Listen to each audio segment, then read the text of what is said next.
করছি।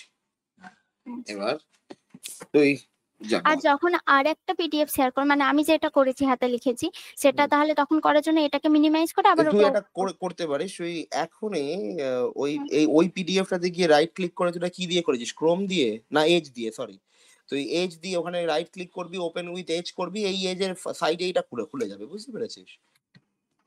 ওকে, গুড। আমি আমার স্ক্রিনটাকে রোটেট করি।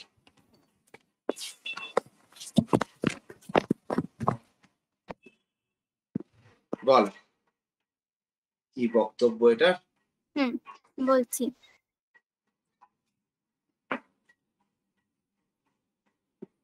প্রথমে এইটা পেপারটার নাম হয়েছে uniqueness of Hahn Banach extension and unique best approximation. তো প্রথমে আমরা দেখবো যে হান বানাক থিওরেমটা কি বলছে। তো প্রথমে ইন্ট্রোডাকশনে লেখা আছে যে Hahn Banach theorem states that a linear functional defined on a subspace M of a non-linear space E has at least one extension with the same norm to the whole of E.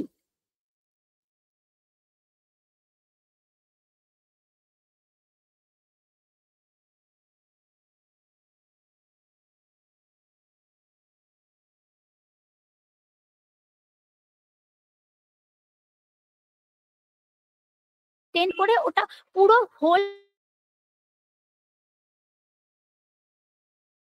সমান থাকবে, মানে নর্মটাকে। আচ্ছা, আমার কথাটা কি শোনা যাচ্ছে? হ্যাঁ। বেশ, খুব ভালো কথা।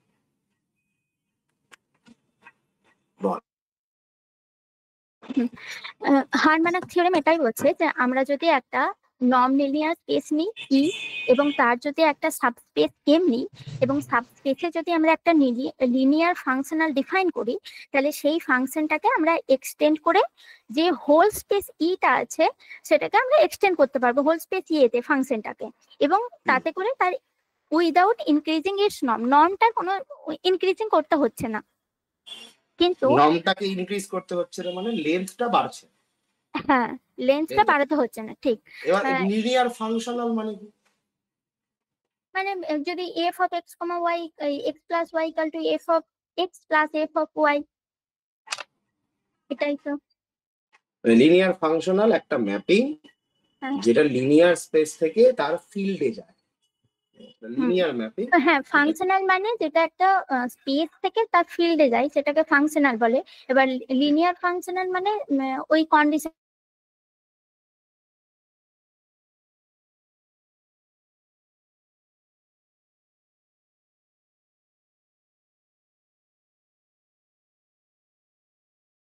থিওরেম, সেখানে এটা গ্যারান্টি দিচ্ছে যে একটা এক্সিস্টেন্স অফ এক্সটেনশন, কিন্তু এটা বলছে না যে সেই এক্সটেনশনটা ইউনিক হবে। তো সেই এক্সটেনশনটা ইউনিকের জন্য এই পেপারেতে মানে তাহলে আমাদের মানে কোশ্চেন আসবে যে কখন এক্সটেনশনটা আমাদের ইউনিক হবে। ইউনিক হবে না মানে হচ্ছে বেসিক্যালি আমরা একাধিক এক্সটেনশন পেতে পারি। হ্যাঁ, হ্যাঁ, একাধিক এক্সটেনশন পেতে পারি, কিন্তু সেই এক্সটেনশনটা কখন ইউনিক হবে সেটা কোশ্চেন থেকে যাচ্ছে। তার জন্যই টেলর অ্যান্ড ফোগেল বলেছেন যে যদি আমরা যে স্পেসটা নিচ্ছি ই, নন লিনিয়ার স্পেস ই, তার যদি আমরা ডুয়েল স্পেস বা কনজুগেট স্পেসটা নেওয়া হয় ই স্টার, সেই ই স্টারটা যদি স্ট্রিক্টলি কনভেক্স হয় তখন আমরা বলতে পারি যে হ্যাঁ এক্সটেনশনটা ইউনিকই হবে, মানে আর কোনো ফাংশনাল তা থাকবে, একাধিক ফাংশনাল সেটা থাকবে না, এক্সটেনশন হবে না। তো এবার স্ট্রিক্টলি ঠিক আছে তো? হ্যাঁ হ্যাঁ, অবশ্যই ঠিক আছে। তারপরে এবার স্ট্রিক্টলি কনভেক্স মানে কি? স্ট্রিক্টলি কনভেক্স মানে আমরা যদি একটা স্পেস ই নিই এবং তার সাবস্পেস এম নিই, তার যে ডুয়েল স্পেস থাকবে সেই ডুয়েল স্পেসের যে ই মানে ই এর যে ডুয়েল স্পেস ই স্টার, সেই ডুয়েল স্পেসের মধ্যে যে ইউনিট স্কেয়ার মানে অরিজিন থেকে যে এক ইউনিট দূরে যে সমস্ত ফাংশনালদের সেট হবে তার বাউন্ডারিতে কোনো স্ট্রেট লাইন সেগমেন্ট থাকতে পারবে না, মানে ব্যাপারটা ফুটবলের মতো বেন্ড করবে। তাহলে সেটাকে আমরা বলতে পারি যে স্ট্রিক্টলি কনভেক্স। যেমন আমি একটা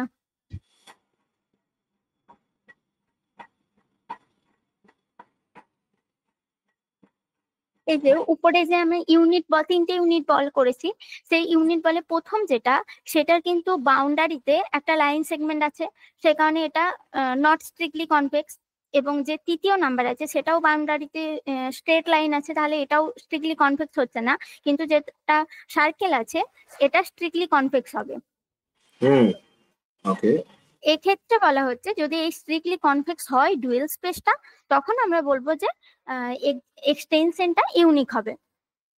এবং এই পেপারেতে সেই এক্সটেনশন যে ইউনিক হবে সেই প্রপার্টিটার নামই দেওয়া হয়েছে প্রপার্টি ইউ, যে each linear functional on A has a unique নন প্রিসার্ভিং এক্সটেনশন টু ই, এটাকে প্রপার্টি ইউ বলা হচ্ছে। এরপর আসছে আমাদের যে অ্যাপ্রক্সিমেশন। যে এরপর যে অ্যাপ্রক্সিমেশন থিওরি মানে আমরা কি জানি যে সাধারণভাবে যদি বলি একটা সংখ্যা নিয়ে ওয়ানটাকে আমরা বলতে পারি 0.999, এটাও মানে বেস্ট অ্যাপ্রক্সিমেট টু ওয়ান। আবার যদি 1.0001 নিই এটাকেও বেস্ট অ্যাপ্রক্সিমেশন ওয়ানের বলতে পারি। তার মানে কি অ্যাপ্রক্সিমেশন সবসময় আমাদের ইউনিক হয় না। তো সেই অ্যাপ্রক্সিমেশন কখন ইউনিক হবে সেই যে প্রপার্টি সেটাকে এখানে নাম দেওয়া হয়েছে হার প্রপার্টি। হার প্রপার্টি বলছে for each x belongs to E there exist a unique y belongs to m such that norm of x minus y equal to d of x, m, যেখানে d of x, m মানে হচ্ছে infimum of norm of x minus z such that z belongs to m। এবার হার মানে এটার বলতে চাইছে এটাই যে একটা সাবস্পেস এম এর এই হার প্রপার্টি কখন থাকবে না, যখন আমরা যদি ওই যে বড় স্পেস বা হোল স্পেসটা ই থেকে একটা যে কোনো পয়েন্ট নিলাম এক্স, এবং তার যে সাবস্পেস এম সেই এম এতে এক্স্যাক্টলি একটাই এমন একটা পয়েন্ট ওয়াই পাবো যেটা যেই পয়েন্টটা ওই এক্স এর খুব কাছাকাছি থাকবে।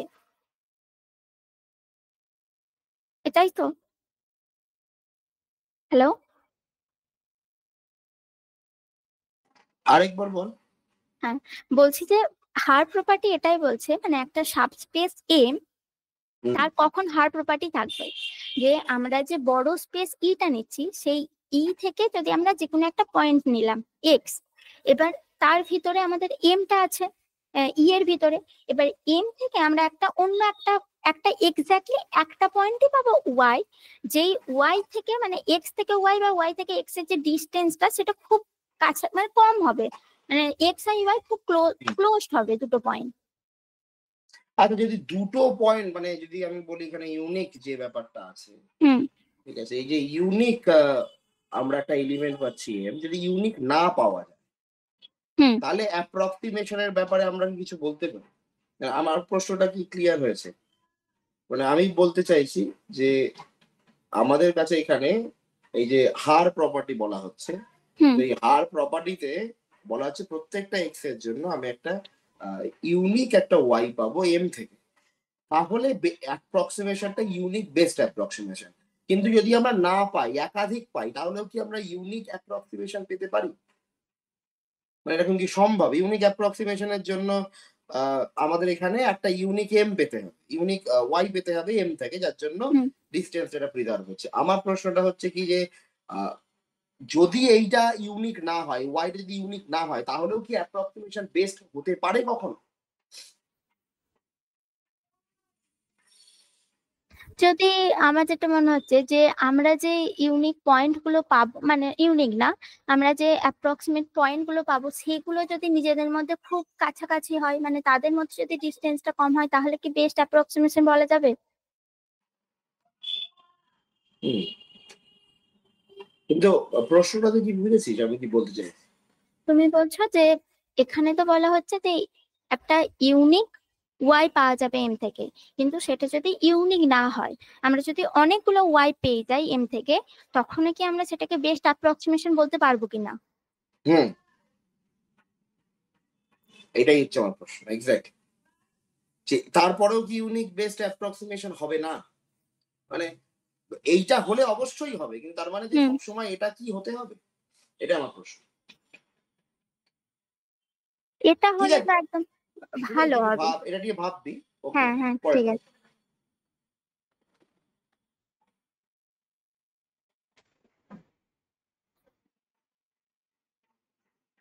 হ্যাঁ, এরপর এই পেপারটা পড়ার জন্য যে আমাদের কতগুলো নোটেশন দেখতে হবে, যে যেমন এখানে ইটা হচ্ছে নন লিনিয়ার স্পেস, ই স্টার যেটা সেটা হচ্ছে কনজুগেট স্পেস অফ ই, আর যেটা দাঁড়ান এখানে ইটা হচ্ছে নন লিনিয়ার স্পেস, ই স্টার হচ্ছে conjugate or dual space of E, এমটা হচ্ছে সাবস্পেস অফ ই, আর এম এটা পারপেন্ডিকুলার বলবো, হ্যাঁ ঠিক আছে, এম এম এটা হচ্ছে অ্যানিহিলেটর অফ এম। মানে আমরা যে ই এর যে ডুয়েল স্পেস সেখান থেকে একটা ফাংশনাল যে সেই সেটটা যেখানে এম এর উপরে সেই ফাংশনটা ভ্যানিশ করছে, F of x equal to 0 for all x belongs to M. Okay এখানে এস হচ্ছে unit sphere in E, A star হচ্ছে unit sphere in E star, আর এস এম হচ্ছে এস ইন্টারসেকশন এম। মানে আমরা যদি বলি X belongs to S M, তার মানে হচ্ছে যে এম যে সাবস্পেস তার ইউনিট স্ফিয়ার থেকে একটা পয়েন্ট নেওয়া হচ্ছে। গুড গুড, বেশ। তারপর আর এস এম স্টার মানে হচ্ছে সেই সমস্ত যে এম স্টার সেখানের ফাংশনাল গুলো যাতে ওই ফাংশনের নর্মটা 1 হবে এম এর উপরে। ওকে এরপর আমাদের থিওরেম 1.1 আছে। না, থিওরেম 1.1 এর আগে বলি, আমাদের যে পেপারটা পুরো পেপারটা 3টে মেন ভাগে ভাগ করা হয়েছে। প্রথমে যেখানে আছে যে জেনারেল নর্ম স্পেসের উপরে থিওরেম আছে, এবং দ্বিতীয় যে সেকশন সেই সেকশনে integrable space of integrable functions, তার উপরে এই যে আমরা যে থিওরেম গুলো পড়বো সেকশন 1-এ তার অ্যাপ্লিকেশন আছে। ওকে এবং সেকশন 3-তে স্পেসেস অফ কন্টিনিউয়াস ফাংশন, তার উপরে মানে এই অ্যাপ্লিকেশন গুলো আছে থিওরেম গুলো। ওকে আচ্ছা, একটা বিষয় সেটা হচ্ছে যে এই যে আমরা বলছি সেকেন্ড এবং থার্ড সেকশনে, আমরা এই প্রথম সেকশনে যে থিওরেম গুলো করেছি তার অ্যাপ্লিকেশন গুলো আমরা ইন্টিগ্রেবল ফাংশন এবং স্পেস অফ কন্টিনিউয়াস ফাংশনে অ্যাপ্লাই করব, রাইট? অ্যাপ্লাই করার পারপাসটা কি, ওরা কি চাইছে অ্যাপ্লাইটা করে, মানে অ্যাপ্লাই করার দরকারটা কি আছে, মানে পারপাসটা কি? ইন্টিগ্রেবল ফাংশনের উপর এই থিওরেম গুলো অ্যাপ্লাই করে কি হয়? কোনো একটা এক্সাম্পল, একটা থিওরেম তুই দেখতে পাচ্ছিস যেটাকে অ্যাপ্লাই করা হলো, সেখান থেকে কিছু বেরোলো, এরকম কিছু পেয়েছিস? না, আমার একটা মনে হচ্ছে যে আমরা যে একটা থিওরেম 1.1 পড়ছি, ঠিক আছে, এখানে আমরা বলছি যে M has property U in E, সেটা if and only its annihilator has her property in E star. এখানে আচ্ছা ওকে, এখানে আমরা যখন পড়ছি তখন আমরা কিন্তু ইউ প্রপার্টিটা থাকে, তাহলে তার অ্যানিহিলেটরে হার প্রপার্টিটা থাকবে। হ্যালো, শুনে হ্যাঁ শুনতে পাচ্ছি, হ্যাঁ, তা কিন্তু এখানে আমরা এম এ ইউ প্রপার্টি থাকা মানে আমরা বলছি অ্যানিহিলেটরে হার প্রপার্টি থাকবে। আমরা কিন্তু এম এ ইউ প্রপার্টি থাকা মানে কোনো মানে এমন কোনো কন্ডিশন দিচ্ছি না যেখানে এম এতেই হার প্রপার্টি থাকবে। আমরা অন্য একটা স্পেসে চলে যাচ্ছি, মানে অ্যানিহিলেটরে যে আমি কথা বলছি হার প্রপার্টির ব্যাপারে, এম এর উপরে যে দুটো প্রপার্টি একসাথে থাকবে আমরা সেটা বলছি না। তো এরই একটা উদাহরণ L1-এ আছে, যে L1 নন অ্যাটমিক হয় L1, সেক্ষেত্রে ফাইনাইট ডাইমেনশনালের ক্ষেত্রে প্রপার্টি ইউ থাকবে কিন্তু সেখানে হার প্রপার্টি থাকবে না। আচ্ছা, এই অ্যাটমিক স্পেস, এই যে অ্যাটমিক প্রপার্টি তুই বলছিস, সেটা বেসিক্যালি মানে অ্যাটমিক মানে যদি আমরা একটা পজিটিভ মেজারের সেট নিই, সেই সেটটাকে যদি আমরা দুটো সেটে স্প্লিট করি এবং স্প্লিট করার পরও সেটা যদি পজিটিভ মেজারই থাকে। ওকে, পজিটিভ মেজার মানে কি বুঝিস তুই? না আমাদের কাছে তো মেজার মানে আমরা সবসময় বলি যে measure is a map, measure is a map, এবং সেই ম্যাপটা কোত্থেকে কোথায় হচ্ছে, সেটা একটা মেজারেবল সেট থেকে হচ্ছে রিয়েল লাইনে, নন নেগেটিভ রিয়েল লাইন। এখানে পজিটিভ মেজার মানে কি বলা হচ্ছে?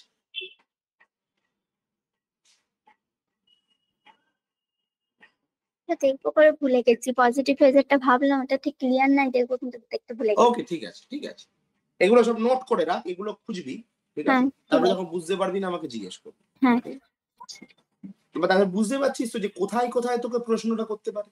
হ্যাঁ হ্যাঁ, এই জায়গাগুলো মানে যখনই তুই কিছুটা বলছিস তখনই তোকে জানতে হবে তুই যেটা বলছিস সেটা সম্পূর্ণ ঠিক কিনা ফার্স্ট অফ অল, সেকেন্ড যে সেটা যদি ঠিক হয় তাহলে তার ভেতরে প্রত্যেকটা টার্ম তুই ঠিক মতো এক্সপ্লেন করতে পারছিস।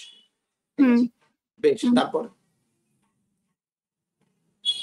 তাহলে আমি যেটা বললাম ওটা কি হতে পারে যে কেন আমরা ওটা এই থিওরেম গুলো ওখানে দেখাচ্ছি, মানে L1 স্পেসের উপরে? L1 স্পেস বেসিক্যালি, আচ্ছা L1 স্পেস একটা স্পেস যেখানে ফাংশনটার ইন্টিগ্রেশনের ব্যাপারে আমরা খুব বেশি কিছু বলি না, জাস্ট ইন্টিগ্রেবল হয়। L2 L3 তে পাওয়ার নিয়ে p to the power whole to the power 1/b তার ইন্টিগ্রেশন নিয়ে আলোচনা করি, মানে p ইন্টিগ্রেবল ফাংশনস। তো এই যে হার হচ্ছে বা এটা তুই বলছিস যে এটা ইউ প্রপার্টি বা এই যে হার প্রপার্টি, দুটো প্রপার্টিকেই একসাথে হোল্ড করতে পারছে না, কোনো একটা ইউ হলে অন্য একটা হার হচ্ছে, এতে ইন্টিগ্রেবল ফাংশনের উপরে কি এফেক্টটা পড়ছে? ঠিক আছে, আমরা আস্তে আস্তে জিনিসটাতে আসবো। ওকে, কন্টিনিউ। এবারে এই থিওরেমের প্রুফটা দেখবো যে এম এর যদি প্রপার্টি ইউ থাকে তাহলে তার অ্যানিহিলেটর এর হার প্রপার্টি থাকবে।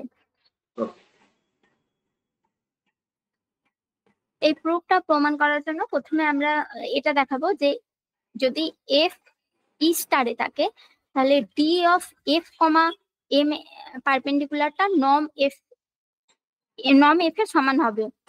তার জন্য মানে less than equal to greater than equal to এভাবে দেখাবো। প্রথমে দেখাবো নম F M less than equal to D of F comma M perpendicular, তারপর দেখাবো নম of F M greater than equal to D of F comma M perpendicular.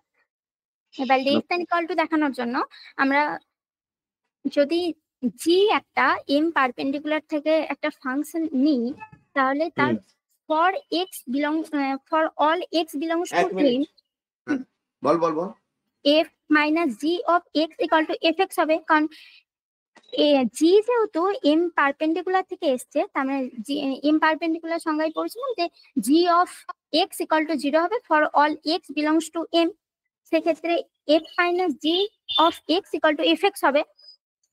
এরপর আমরা যদি নর্ম অফ এফ এম এটা নিই equal to norm of F M এর এখানে একটা ছিল না যে নর্ম অফ এম মানে supremum of mod f minus G of x, যেহেতু জি অফ এক্সটা 0ই হচ্ছে সেহেতু এখানে কোনো সমস্যা নেই, such that x belongs to S M, মানে ওই ইউনিটস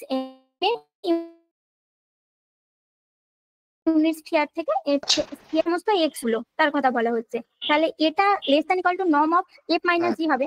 তার কারণ হচ্ছে আমরা যখন norm of F minus G দেখছি এটা তো আমরা ওভারঅল এর মধ্যে দেখছি, কিন্তু এখানে যখন নর্ম অফ এফ এম দেখছি আমরা শুধুমাত্র এম এর উপরে দেখছি, তাই সুপ্রিমাম ওভার এম সেটা অবশ্যই less than equal to supremum of all E, মানে সুপ্রিমাম ওভার ই এর থেকে বড় হবে না এর থেকে ছোট হবে, সেই কারণে less than equal to norm of F minus G হচ্ছে। ঠিক আছে, যে প্রুফটা আমাকে একটু দেখা, আর 1 মিনিট তুই একটুখানি 1 মিনিট, ঠিক আছে? হ্যাঁ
আচ্ছা, এই সব দিক একসাথে সামলানো বড় মুশকিল হয়, বাড়িতে এত কাজ।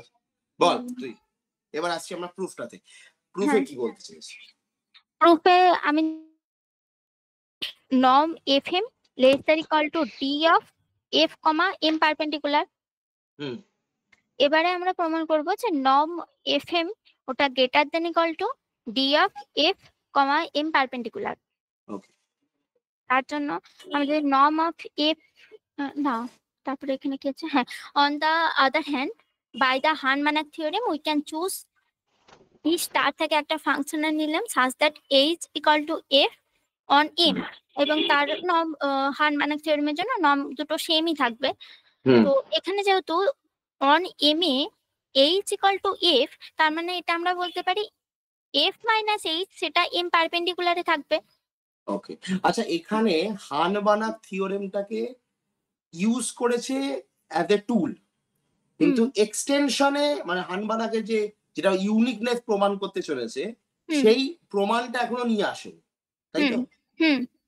ওকে, ঠিক আছে। তাহলে একটা জিনিসকে আমরা এখান থেকে কি বলতে পারি না যে এই যে ইউ প্রপার্টি যেটা হচ্ছে বেস্ট অ্যাপ্রক্সিমেশন, এটাকেই somehow uniqueness of the extension সেইটাতে মানে রিলেট করা হচ্ছে? কি বললে আরেকবার? ধর আমাদের এখানে চাইতে একটা এক্সটেনশনটা যেমন ইচ্ছা হতে পারে, এটাই বলা আছে। তো এক্সটেনশনটা কি ইউনিক করা যাবে না? মানে সেটাই প্রশ্ন, তাই তো? যে একটাই এক্সটেনশন, তার জন্য বেস্ট অ্যাপ্রক্সিমেশন বলে একটা হার প্রপার্টি নিয়ে আসা হয়েছে। ঠিক? তাহলে এই হার প্রপার্টিটাই কি মানে সর্বসম্মতভাবে ধীরে ধীরে আমাদের ওই ইউনিকনেস যেটা আমরা হানবানাকে চাইছি, আর এই বেস্ট অ্যাপ্রক্সিমেশন যেটা হার প্রপার্টি দিচ্ছে, এই হার প্রপার্টির বেস্ট অ্যাপ্রক্সিমেশনটাই সামহাও ইউনিকনেসের প্রপার্টিটা কি দিচ্ছে না? এটাই কি এই পেপারটার মূল বক্তব্য? কি মনে হয়? প্রশ্নটা কি ক্লিয়ার হয়েছে? কি বলতে চাই আমি আরেকবার বলি। ধর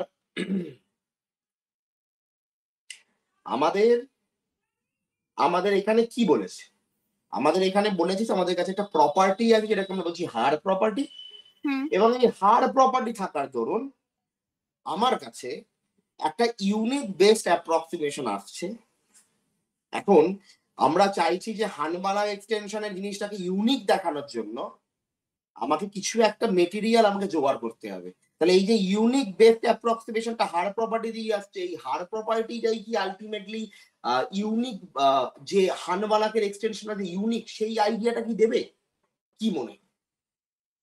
এটাই কি এই পেপারটার বৈশিষ্ট্য, এটার জন্য হার প্রপার্টিটাকে ইন্ট্রোডিউস করা হয়েছে?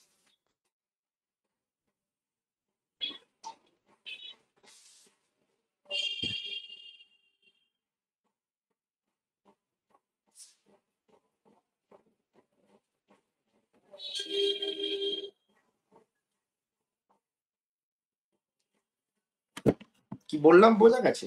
বুঝতে পারছিস? ঠিক আছে, ভাব, ভেবে দেখ, তারপরে তো প্রুফে আসি। এখানে তো আমরা যেটা হার প্রপার্টি বলছো ওটা তো আমরা এখানে পেপারের মধ্যে একবারও বলিনি যে এম এর উপরে হার প্রপার্টি। না, পরে থিওরেমটাই বলেছি। ঠিক আছে, ওইটা আমি একটু ভাবছি। ঠিক আছে।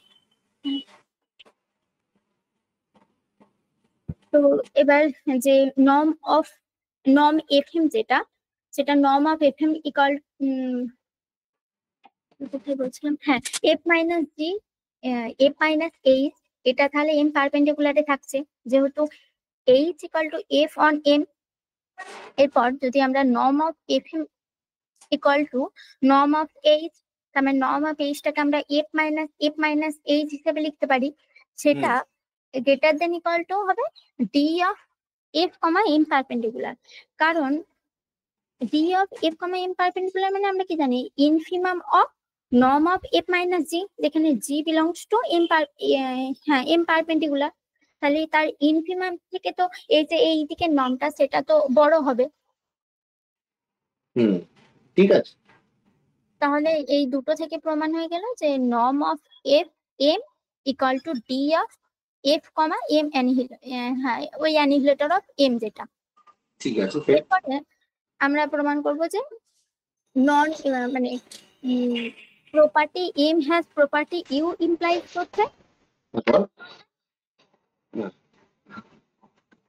বলবো? হ্যাঁ বল।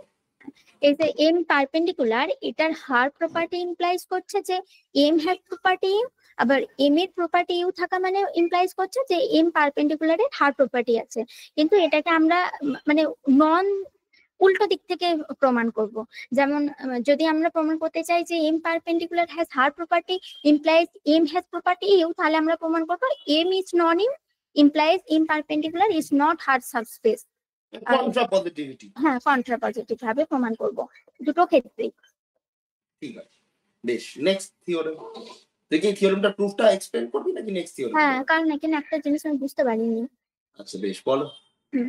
এরপর প্রথমে আমরা দেখছি যে এম ইজ নন ইউ, এটা ধরে নিচ্ছি। তার মানে আমাদেরকে দেখাতে হবে যে এম পারপেন্ডিকুলারে কোনো হার্ড প্রপার্টি নেই।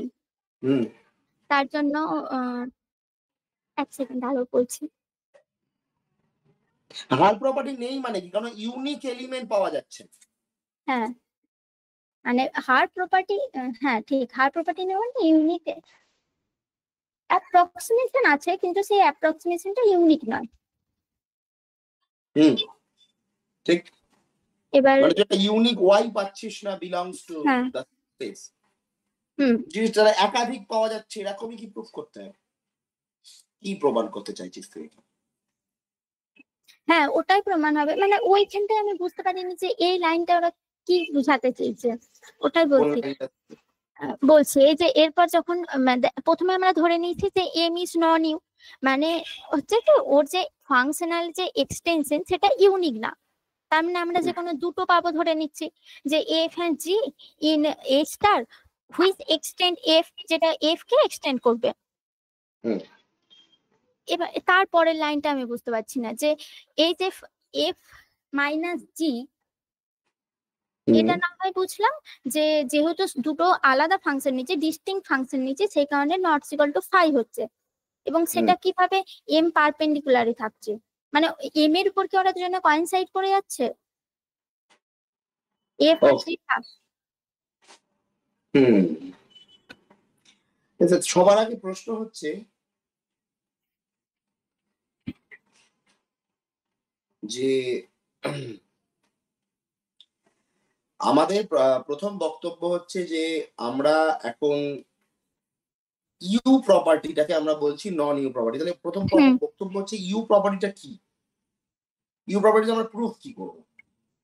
মানে ইউ প্রপার্টি মানে যে আমাদের এটা দেখাতে হবে আমরা যে এক্সটেনশনটা নিচ্ছি সেই এক্সটেনশনটা ইউনিক, মানে দুটো আমরা এক্সটেনশন পাবো না। তো এখানে যেহেতু নন ইউ বলেছে সেখানে আমরা দুটো ফাংশনাল নিচ্ছি, যেটা দেখাচ্ছি যে দুটোই এফ কে এক্সটেন্ড করছে, মানে ইউনিক না। ননটা প্রিজার্ভ করে এক্সটেন্ড করছে। হ্যাঁ, ননটা প্রিজার্ভ করে এক্সটেন্ড করছে। তাহলে যদি আমরা বলি যে U is non M is non U, তাহলে there exist F E star M and the distinct functional F and G in A star. তাহলে এখান থেকে আমাদের দেখ ইউনিকনেস তো হচ্ছে না, তার মানে ইউনিকনেস নয় মানে এফ মাইনাস জিটা বেসিক্যালি নন, এখানে নন জিরো। হ্যাঁ ঠিক আছে। এখন যদি আমি বলি এফ এর নর্ম, এফ এর নর্ম, এফটাকে আমরা কি নিয়েছি? এফটাকে আমরা নিয়েছি ইউনিট নর্ম বোধহয় নাকি? এটা হ্যাঁ ইউনিট স্ফিয়ারের যে, হ্যাঁ ইউনিট স্ফিয়ারের তাহলে ইউনিট নর্ম হবে।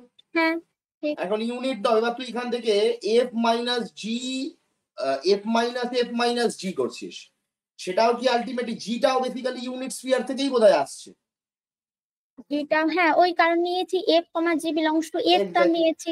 এবার এখান থেকে তুই পেয়ে গেলি যে এই দুটো ডিফারেন্স থেকে এফ এর ডিফারেন্সটা DF M to the power M perpendicular, এর সাথে হ্যাঁ এটা বড়ই হবে কারণ তার আগে আমরা প্রমাণ করেছি ওটাই, আগের লাইনটাই।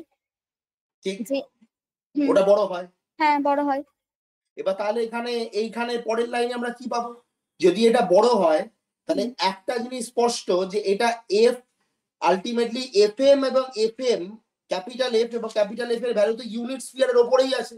হ্যাঁ, তো এখানে সব থেকে বড় যদি ইউনিট স্ফিয়ারের উপরে রয়েছে, যদি আমরা বলি এর উপরে রয়েছে, পেরিমিটারের উপরে রয়েছে, তাহলে সব ক্ষেত্রে তুই জানিস না কেন ওটা ওয়ান ভ্যালুই দেবে, সেটা ইনফিমাম হোক বা মিনিমাম হোক। হ্যাঁ বা সুপ্রিমাম হোক, কারণ ইউনিট স্ফিয়ারে ছোট বড় লেন্থ বলে কিছু আর হবে না। হ্যাঁ ইউনিট স্ফিয়ার মানে বেসিক্যালি ইউনিট, আমি যদি বলছি যে বাউন্ডারিটা, হ্যাঁ হ্যাঁ বাউন্ডারিটা তো আর ছোট বড় কোনো ভ্যালু নেই, লেন্থ হুম ইনফিমাম লেন্থ এটা সবসময় ওয়ানই থাকছে, হুম মানে ফিক্সড লেন্থ ওয়ান। আমি যদি ইউনিট সার্কেলের উপরের কোনো পেরিমিটার থেকে, পরিধি থেকে কোনো একটা এলিমেন্ট নিই, তাহলে হুম সেই এলিমেন্টটার লেন্থ যেটা সবসময় সেটা কি হবে, ওয়ান হবে। হুম এবার তুমি তার মধ্যে ছোট বড় খুঁজতে চাইলে, যখনই তুমি ডিস্টেন্স ফাংশন আনছো, তখন বেসিক্যালি বলছো যে তাদের মধ্যে ডিফারেন্সটা নরম হচ্ছে সাম ডিস্টেন্স ফাংশনটা, রাইট? হুম আমরা বলি D of F G basically কি নর্ম অফ এফ মাইনাস জি। এখন যেহেতু দুজনেই এবার পারপেন্ডিকুলারের জন্য দুজনেই আলটিমেটলি ইউনিট স্ফিয়ারের পরিধি থেকে মানে পেরিমিটার থেকে আসছে, ফলে তাদের ডিস্টেন্স বেসিক্যালি সেমই থাকবে। হুম এই কারণেই আলটিমেটলি এফ এবং এম পারপেন্ডিকুলার দুটো সেম। সেখান থেকে আমরা কিভাবে বলতে পারছি হার প্রপার্টি থাকছে না?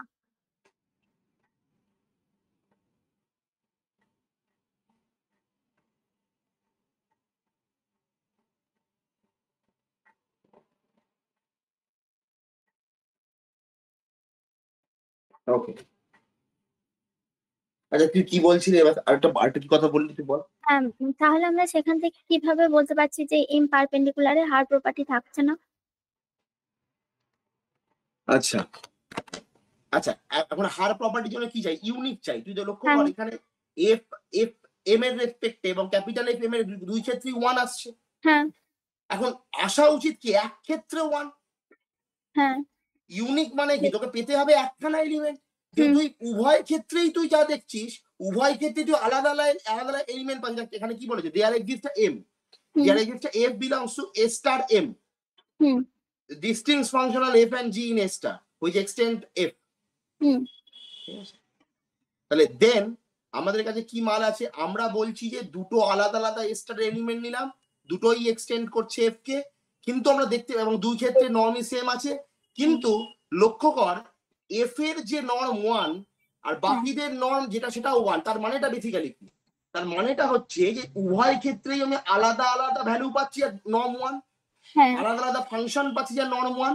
হুম generalise norm F of norm equals to one, আবার এফ এম এর রেসপেক্টেড নর্ম সেটাও ওয়ান। তার মানে এফটা নিজের নিজের এক্সটেনশন, ঠিক আছে? ক্যাপিটাল এফটাও তাই, হুম সেই ক্ষেত্রেও নর্ম আছে, নর্মের ভ্যালু ওয়ান। এখন এখান থেকে বড় একটা সমস্যার বিষয় হচ্ছে যে হার প্রপার্টি বলছি ইউনিক একটা এলিমেন্ট পেতে হবে। হুম এখন তুই ইউনিক এলিমেন্ট আর পাচ্ছিস কয়, কিন্তু একাধিক এলিমেন্ট পাচ্ছিস, যাই ক্ষেত্রেই নর্ম ওয়ান হচ্ছে এবং কন্ডিশন হুম হুম তাই না? ঠিক যে ব্যাপার। ঠিক আছে, এর কনভার্স পার্টটা বলবে?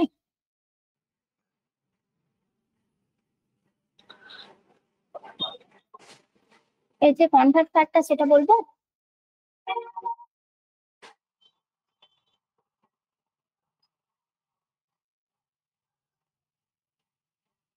দাদা এক মিনিট দাঁড়া। আচ্ছা আচ্ছা।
আচ্ছা বল তো তারপরে। এর কনভার্স পার্টটা বলবো রূপে? হ্যাঁ এরপর আমরা কনভার্স পার্টে আমরা প্রথমে ধরে নিচ্ছি যে এম পারপেন্ডিকুলারের হার প্রপার্টি নেই, তাহলে আমরা দেখাবো যে এম ইজ নন ইউ। তার জন্য আমরা যদি ধরি যে এম পারপেন্ডিকুলারে is not a hard subspace, তার মানে কি? তার মানে হার্ড সাবস্পেস না থাকার মানে হচ্ছে যে দুটো আমরা যে কোনো একটা এইচ এর জন্য যে কোনো দুটো আমরা বেস্ট অ্যাপ্রক্সিমেশন পাবো। এবার আমরা যদি F capital F M star থেকে নিয়েছিলাম, তো F of x equal to H of X on X belongs to M, okay এরকম ভাবে ডিফাইন করা হয়েছিল। এরপর যদি আমরা H of X minus F X করি, সেক্ষেত্রে হবে এইচ অফ এক্স আসবে, কারণ যেহেতু এফটা কোথা থেকে নিচ্ছে না, এম পারপেন্ডিকুলার থেকে নেওয়া হচ্ছে। তাহলে H of X minus F X equal to F X হচ্ছে for all x belongs to M. তার মানে কি দেখা যাচ্ছে যে আবার H X equal to F X on X belongs to M, তার মানে এইচ এবং H minus F have the same restriction F on M. Hmm তাহলে এবং এখানে দেখা যাচ্ছে যে ননটাও সমান হচ্ছে তাদের, হুম তাহলে এম নন ইউ হচ্ছে। ওকে ঠিক আছে, ঠিকই আছে। এটা তো সহজ, মানে ডিরেক্টলি হ্যাঁ। জিনিসে চলে আসছে কনভার্স। ওকে এরপর আমাদের এই থিওরেম 1.1 থেকে মানে একটা প্রশ্ন আসছে যে আমরা তো বলছি যে এম এর যদি প্রপার্টি ইউ থাকে তাহলে এম পারপেন্ডিকুলারের হার প্রপার্টি থাকবে, কিন্তু এটা কি বলা যেতে পারে যে এম এর যদি হার প্রপার্টি থাকে তখন এম পারপেন্ডিকুলারের প্রপার্টি ইউ থাকবে কিনা? তো সেটার জন্য যদি ডাইমেনশনটা ফাইনাইট হয় তাহলে কিছু বলা যেতে পারে। থিওরেম 1.2 এ বলছে যদি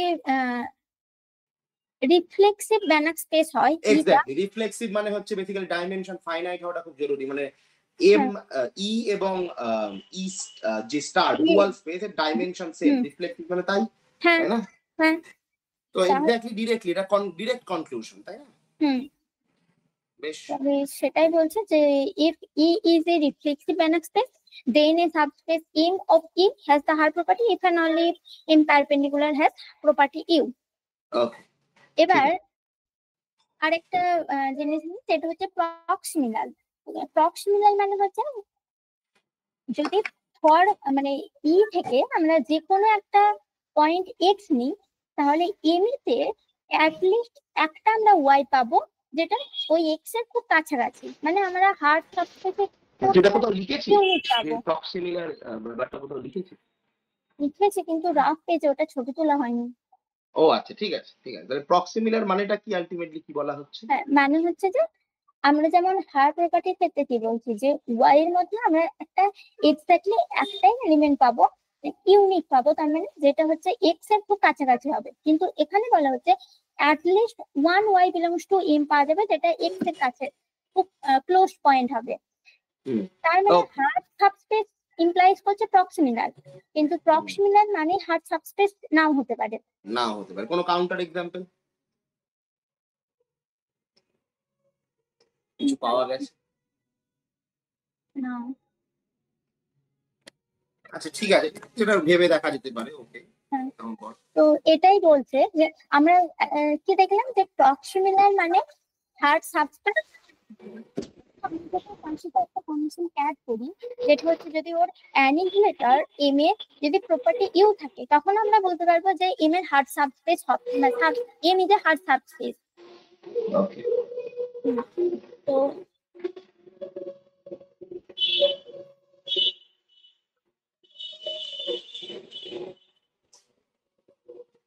এই প্রুফটা কি করে করা যেতে পারে, প্রক্সিমিলারের প্রুফ? বুঝতে পারবেন আমি। ঠিক আছে বল, আমরা ডিসকাস না হয় করবো। প্রথমে থিওরেমটা একটু নাবা, দিয়ে প্রুফটা একটু নিচের দিকে করা, থিওরেমের স্টেটমেন্ট আর প্রুফ দুটোই একসাথে থাকে। হ্যাঁ, কি বলতে চাইছে?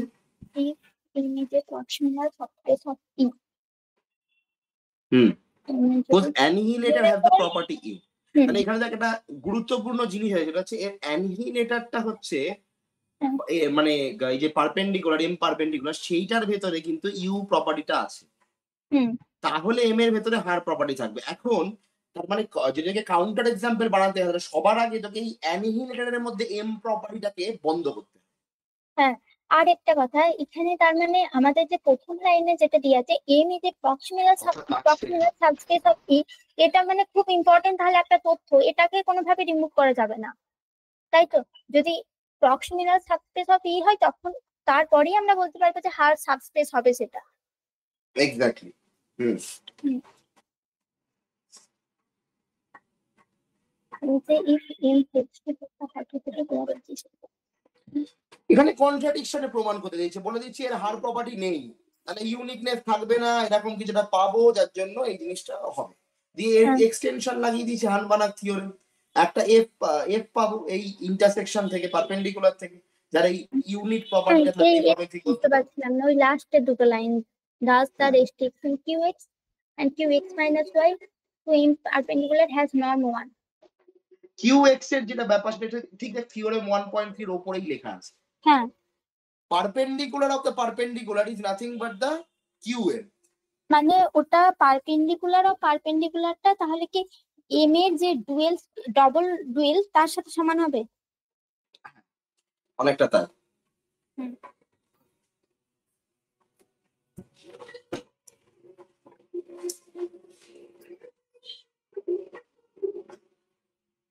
ঠিক আছে, তাহলে এখান থেকে কি বলতে চাওয়া হচ্ছে?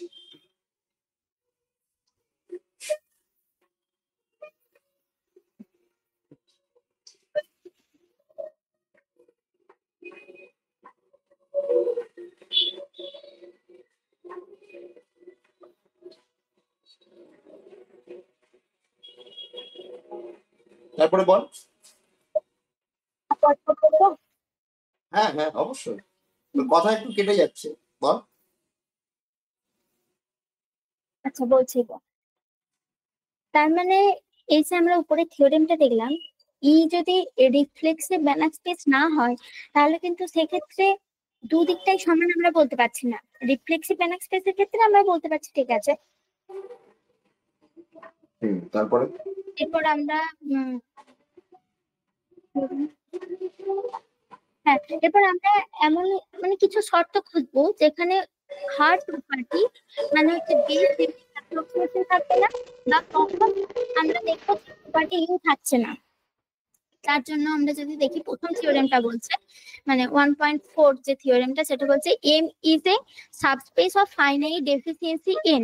এবার ফাইনাইট ডেফিসিয়েন্সি মানে হচ্ছে, আচ্ছা একটা জিনিস সেটা হচ্ছে যে একটুখানি ওপরের থিওরেমটাতে যা,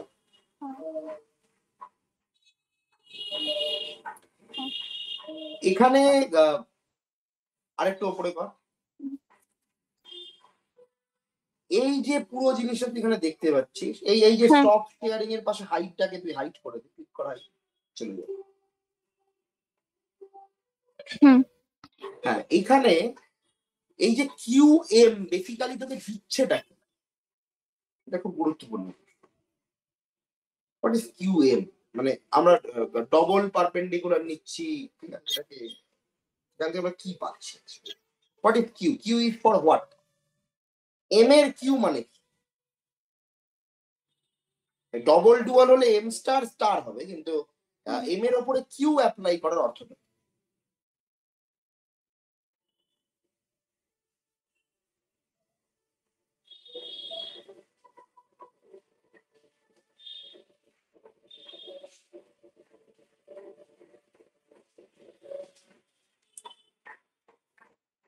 এখানে এটা বলা হচ্ছে কি না, হচ্ছে সেটাই পাচ্ছি।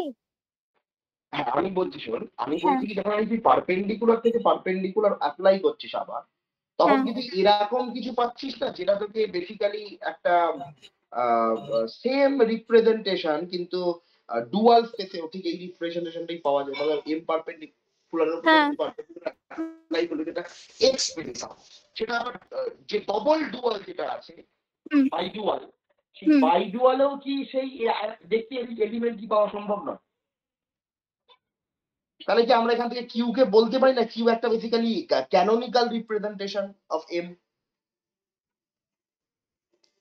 যে বাই ডুয়ালের যে এলিমেন্ট গুলো সেটা আর কিছুই না, সেটা হচ্ছে পারপেন্ডিকুলার পারপেন্ডিকুলার, দুবার যদি আমি পারপেন্ডিকুলার অ্যাপ্লাই করি তাহলে আমি যেটা পাই সেইটাই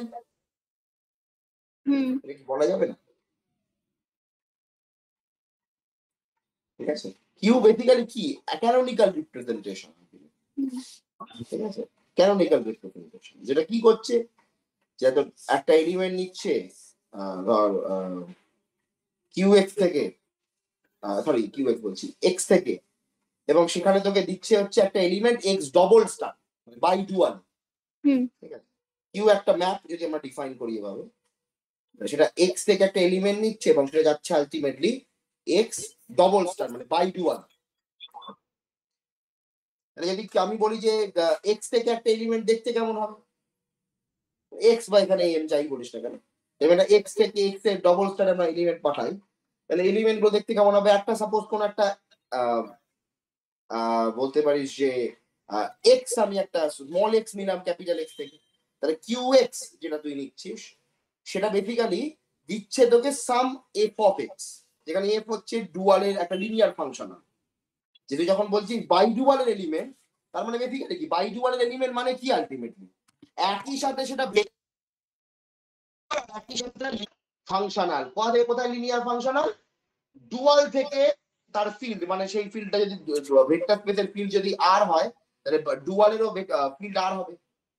তাহলে বাই ডুয়ালে কারা থাকে? বাই ডুয়ালে তারাই থাকে যারা ডুয়াল স্পেস থেকে একটা এলিমেন্ট নিয়ে সেটাকে রিয়েলে ম্যাপ করে। মানে ডুয়াল স্পেসের একটা এলিমেন্ট মানে কি একটা লিনিয়ার ফাংশনাল, ঠিক আছে?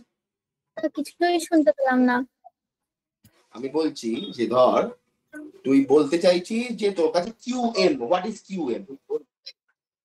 কিউএম হচ্ছে একটা ম্যাপিং, ওকে, যেটা এম থেকে এম বাই ডুয়ালে, মানে এম এর উপরে দুটো স্টার, ওকে, বুঝতে পারছিস? দুটো স্টার যদি হয়, হ্যাঁ দুটো স্টার যদি হয়, তাহলে সবার আগে একটা প্রশ্ন আসতে হবে, সেটা হচ্ছে যে বাই ডুয়ালের এলিমেন্ট গুলো কেমন? বাই ডুয়ালের এলিমেন্ট গুলো কেমন? মানে এক্স এম ডবল স্টার তার এলিমেন্ট গুলো কেমন?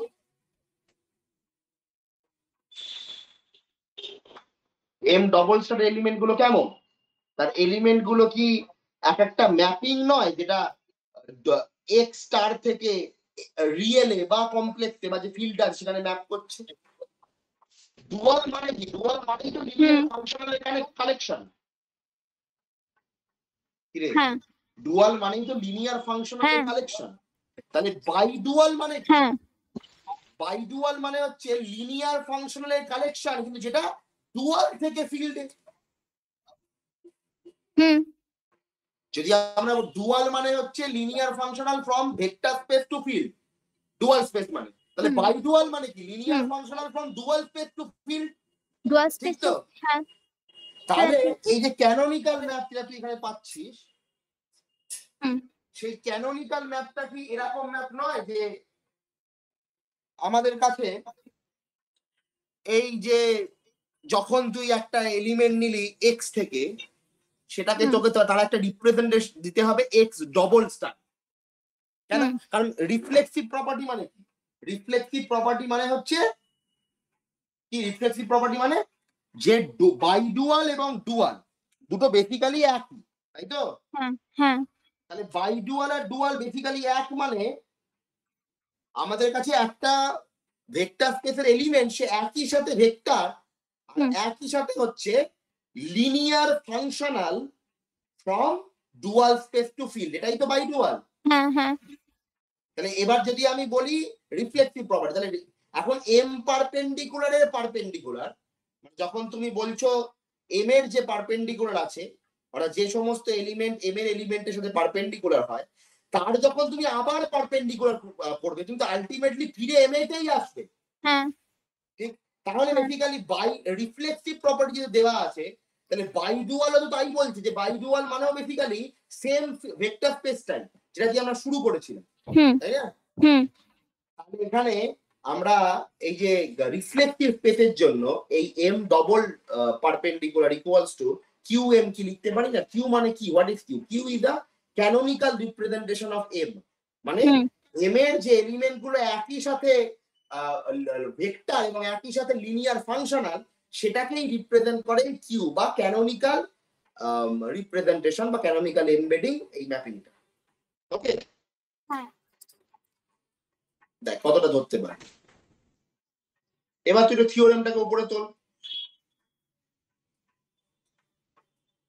এই প্রুফটাতে একটু আয়। এই গ্রুপটাই 1.3 গ্রুপে। হ্যাঁ 1.3 এর। হুম এবার তুই এখানে তুই লক্ষ্য করবি যে লাস্ট লাইনে বলেছি কি, যে আমাদের কাছে লাস্টের আগের লাইন আর কি, এফ অফ এক্স যদি 1 হয় তাহলে Q X over M perpendicular সেটাও 1 হবে। কেন?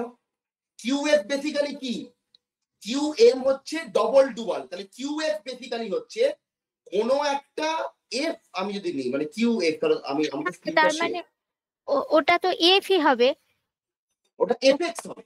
হ্যাঁ এফ এক্স হবে। তুই একটা খাতাতে লেখ কিউ, সাথে তার ঠিক পাশেই লেখ এক্স, কিউ এক্স, এবং তার উপরে লাগা হচ্ছে ব্র্যাকেট ক্লোজ কর, কিউ এক্স লিখে একটা ফার্স্ট ব্র্যাকেট হ্যাঁ দে, হ্যাঁ তার পাশে লেখ ফার্স্ট ব্র্যাকেটে আবার এফ, মানে Q X applied on F, হ্যাঁ ঠিক আছে, হ্যাঁ is equal to F of X. হ্যাঁ এটা হচ্ছে কিউ এক্স এর প্রপার্টি। তাহলে হ্যাঁ এফ এক্স টা 1, তাহলে আলটিমেটলি কিউ এক্স এটা ওভার এম 1ই পারপেন্ডিকুলারটা হবে। 1, হ্যাঁ কারণ এফটা এম পারপেন্ডিকুলার থেকেই তো আলটিমেটলি আসছে। হুম হুম এক্স্যাক্টলি। হুম এবার দেখ তারপরের লাইনে, restriction of qx and qx minus y to m perpendicular has norm 1। এইটা কেন বলা হলো, কারণ দেখ উপরে দেওয়া আছে সেকেন্ড লাইনে norm of x minus y এর ডিফারেন্সটা বেসিক্যালি 1ই হয়। হুম সেই ডিফারেন্সটা 1 হওয়ার দরুন আমরা একটা এক্সটেনশন পাচ্ছি হানবানাগ এক্সটেনশন থিওরেমের মাধ্যমে, ঠিক? হুম এখন সেই উভয় ক্ষেত্রে qx তো যা দেয়, qx minus y ও তাই দেবে, কারণ ultimately y x minus y নেওয়াটা আর y এর নরমের ভ্যালুটা সবসময় 1ই ছিল।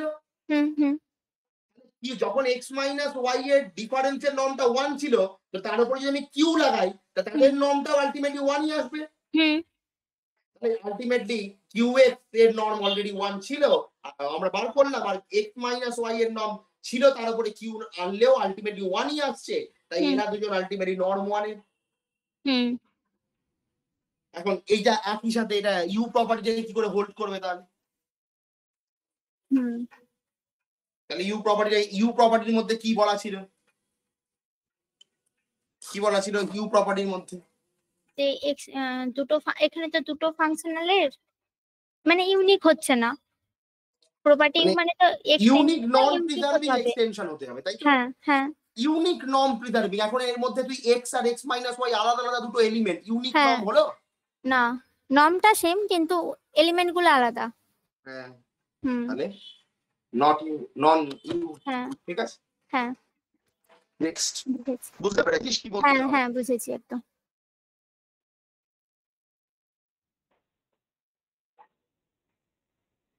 এরপর এটা বলছি যে বল বল। আমরা এবার দেখবো যে কখন এম এর, মানে এতক্ষণ তো দেখলাম যে কখন এম এর হার প্রপার্টি থাকবে বা এম প্রপার্টি থাকবে, এবার দেখবো কখন এম এর হার প্রপার্টি থাকবে না। তার জন্য একটা থিওরেম বলছে যে if M is a subspace of finite efficiency N. এবার ফাইনাইট এফিসিয়েন্সি মানে হচ্ছে ডেফিসিয়েন্সি অফ এম মানে হচ্ছে ডাইমেনশন অফ, মানে ওই যে কোশ্চেন স্পেসটা তার ডাইমেনশন, মানে dimension of E minus dimension of M. তার মানে হচ্ছে ডেফিসিয়েন্সি মানে তো অভাব বা ঘাটতি, মানে কতগুলো, how many dimensions M is short to fill the whole space E, মানে ই কে ফুল করতে যে আমাদের কতগুলো ডাইমেনশনের কমতি হচ্ছে, সেটাই বলছে ডেফিসিয়েন্সি অফ এম। তাহলে এই থিওরেমটার অ্যাপ্রোচটা কি? বলছি এই থিওরেমটা মানে এবার পুরো থিওরেমটা বলি, যে যদি ডেফিসিয়েন্সি এন হয় এবং if there exist an F belongs to A star, মানে আমরা যদি ইউনিট স্ফিয়ার থেকে, যেটা তার ডুয়েল স্পেসের ইউনিট স্ফিয়ার থেকে আমরা যদি একটা ফাংশন নিই এবং ফাংশনটা যদি এম এতে ভ্যানিশ হয় এবং dimension of B F greater than equal to B of F greater than equal to N হয়, তখন বলছে যে এম এর হার সাবস্পেস থাকবে না। এবার বি অফ এফটা হচ্ছে, আচ্ছা প্রথম একটা প্রশ্ন, সেটা হচ্ছে এই হার সাবস্পেস না থাকলে কি সুবিধা কি অসুবিধা হবে? এই যে আমরা বলছি যে আর সাবস্পেস থাকবে না, এখন তখন বললাম বার করবো, বা এতক্ষণ দেখলাম সাবস্পেস আছে, এখন হ্যাঁ। বলছি নেই। হ্যাঁ। তাহলে এই সাবস্পেস হার সাবস্পেস প্রপার্টিটা, যে হার প্রপার্টিটা থাকবে কোনো একটা পার্টিকুলার সাবস্পেসে, হ্যাঁ। সেটা থাকছে না, তার মানে হার সাবস্পেস থাকছে না, এটাই তো মন বক্তব্য। তাহলে এই হার সাবস্পেসটা থাকলে বা না থাকলে কি সমস্যা বা কি সুবিধা হয়? কেন আমরা এই হার প্রপার্টিটা নিয়ে এত বেশি মাথা খারাপ করছি? আমরা অ্যাপ্রক্সিমেশন তো ইউনিক দেখতে চাইছি।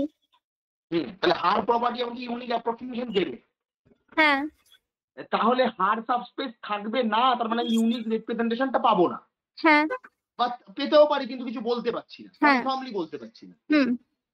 তাহলে যখনই আমরা হার সাবস্পেস নিয়ে আলোচনা করব, আমরা ইউনিকনেস আর এক্সটেনশন নিয়ে আলোচনা করব, সঙ্গে সঙ্গে সবার আগে আমাকে হার সাবস্পেস বা হার প্রপার্টিটাকে আনতে হবে। ওকে, ঠিক আছে।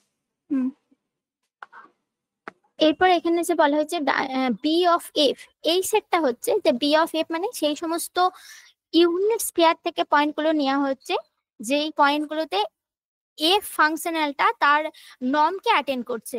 All unit vectors where F attends it's norm. কিন্তু এইখানে আমি একটা প্রশ্ন ছিল যে এখানে তো বলছে যে all unit vectors where F attends it's norm. এই এফটা মানে আলাদা আলাদা একটা এক্স এর জন্য কি ইউনিকই হবে না আলাদা আলাদা হতে পারে? এখানে আমাদের প্রথমে সেই সমস্ত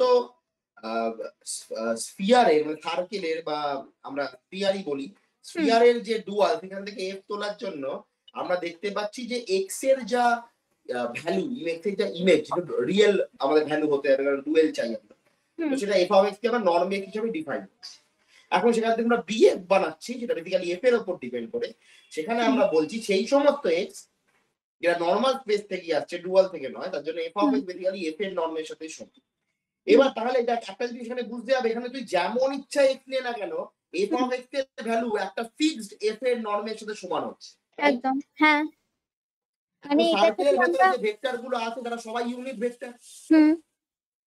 মানে ইউনিট ভেক্টরের জন্য এফ তার একমাত্র নর্ম, এফ নর্ম, সেটাই অ্যাটেন্ড করতে পারছে। ঠিক আছে। আর যখন আমরা ডুয়াল থেকে নিচ্ছি, তখন আলাদা আলাদা এক্স এর জন্য এফ আলাদা আলাদা নর্ম ভ্যালু অ্যাটেন্ড করছে। হ্যাঁ, এটাই বুঝেছি।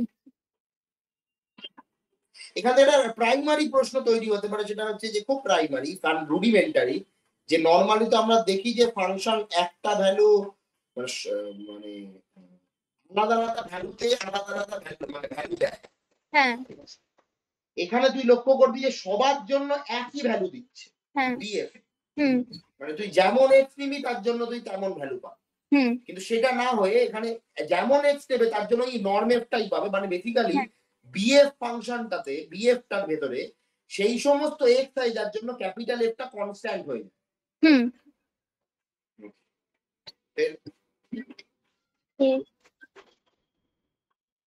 এই প্রুফটাতে কিভাবে করছে যে বিএফ থেকে একটা যে কোনো পয়েন্ট নিচ্ছে, since the span of BF minus x contains an n-dimensional subspace L, এবার ওই BF সেটটা থেকে যে x পয়েন্টটা ওটা বাদ দিচ্ছে।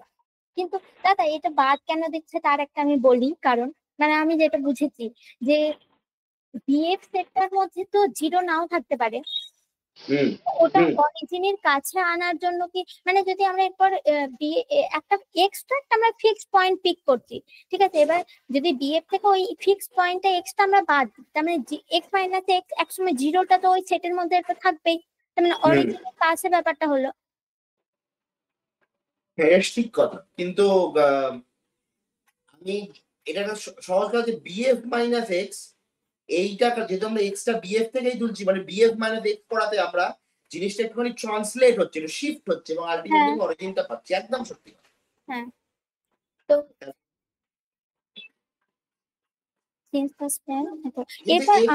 এর সাথে কন্টেন্টস এন ডাইমেনশনাল সাবস্পেস কেন আসছে?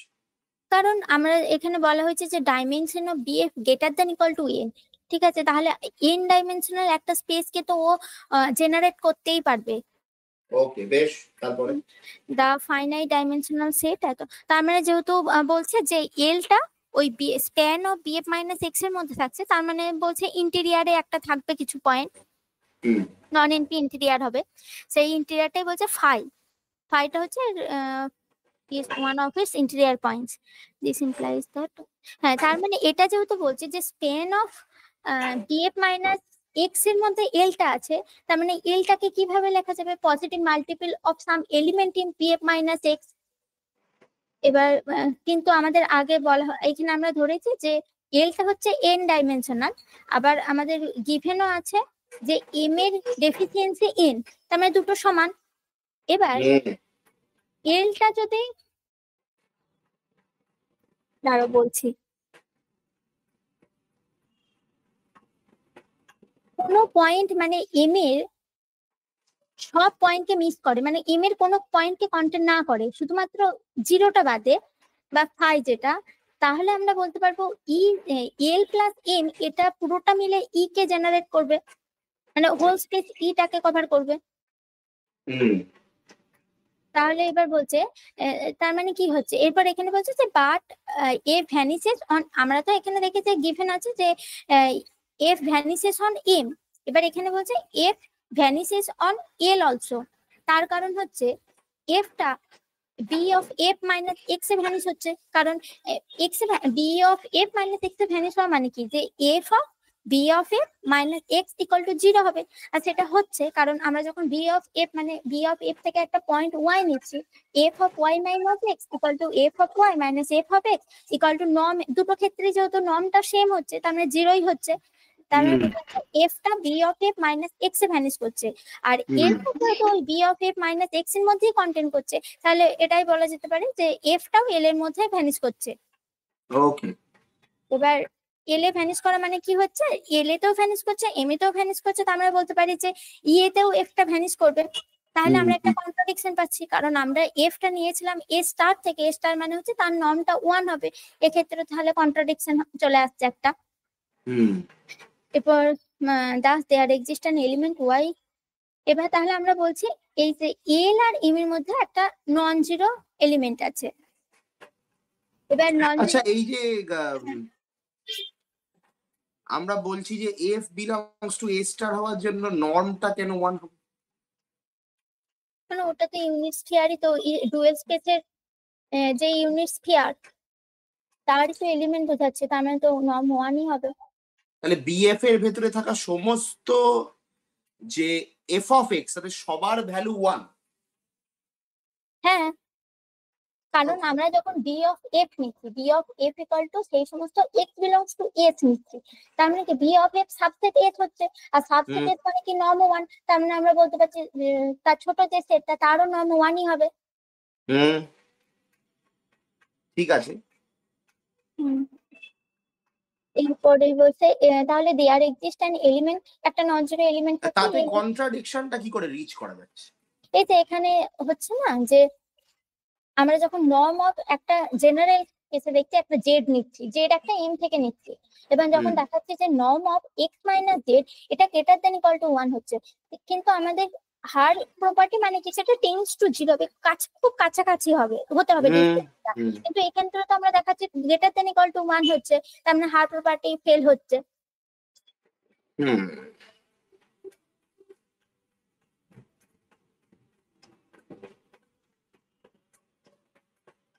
তাই তো, ঠিক আছে, কিন্তু এখানে হার প্রপার্টিটা ফেল করলো বোঝা গেল, কিন্তু এখানে কন্ট্রাডিকশনটা তো হার প্রপার্টি, কন্ট্রাডিকশনটার জন্য হার প্রপার্টিটা ফেল হচ্ছে, কন্ট্রাডিকশনটা কেন আসছে? কোন কন্ট্রাডিকশন বলছো? কন্ট্রাডিকশন দেখো মাঝখানের লাইনে। ওটাই তো, ওই যে এফটা তো এর উপরেও ভ্যানিশ করছে, কিন্তু এফটা এর উপরে ভ্যানিশ করলে তো হবে না, কারণ এফ তো আমরা নিচ্ছি এ স্টার থেকে, সেই কারণে কন্ট্রাডিকশন আসছে। সেখানে এফ এর ভ্যালু সবসময় একটা ফিক্সড নাম্বার, হ্যাঁ, কিন্তু এখানে এটা বলছে ভ্যানিশ করে যাচ্ছে, এটা করতে পারবে না। হ্যাঁ, আর ভ্যানিশ করলে নর্ম এফ কিছুতেই ওয়ান হয় না। হ্যাঁ। এবার কন্ট্রাডিকশনটা কমপ্লিট। নেক্সট। এরপর সেমি যেমন আগেরটাই দেখানো, কোন কন্ডিশনের জন্য আমরা হার প্রপার্টি থাকছে না, এরপর দেখা যাচ্ছে কোন কন্ডিশনের জন্য আমাদের নন ইউ হবে এমটা, সেটা বলতে ইফ M যদি একটা ফাইনাইট ডাইমেনশনাল স্পেস হয়, there exist an x belongs to H intersection M, মানে M এর ইউনিট স্কয়ার থেকে যদি একটা পয়েন্ট x পাওয়া যায় যার জন্য ডাইমেনশন অফ x টা greater than equal to n হয়, মানে যেটা আমরা সাবস্পেস নিচ্ছি তার থেকে ডাইমেনশনটা সমান বা তার থেকে অনেকটা বড় হয়, তখন বলছে দেন M ইজ নন ই, তখন এটাকে আমরা বলবো নন ই। এবার x একটা কি না, x ইজ ইকুয়াল টু সেই সমস্ত ডুয়েল থেকে যে ফাংশন গুলো নিচ্ছি যাতে করে f of x equal to norm x, মানে নর্ম x সাপোর্টিং ফাংশন আর ঠিক আছে।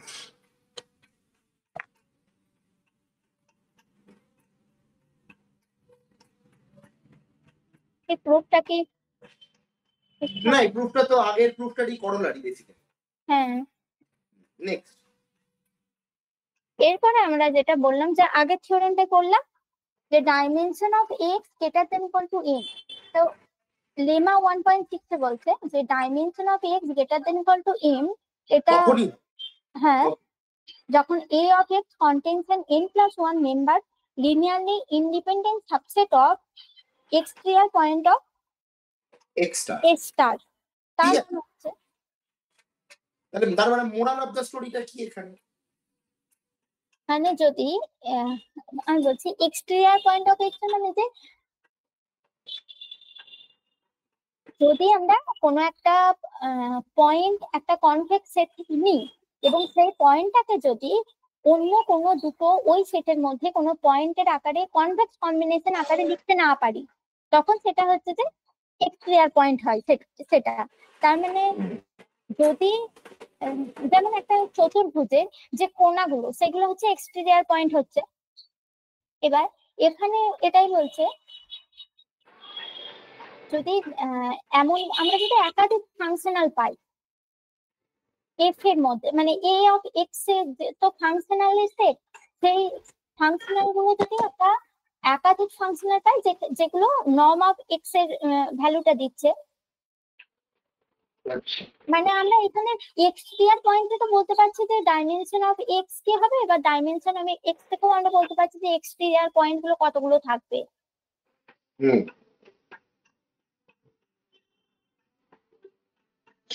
এখানে ক্রেইন-মিলম্যান থিওরেম কে কেন ব্যবহার করা হচ্ছে? হ্যাঁ ওইটা আমি পড়িনি, এটা কালকে পড়ি বলবো। আচ্ছা ঠিক আছে।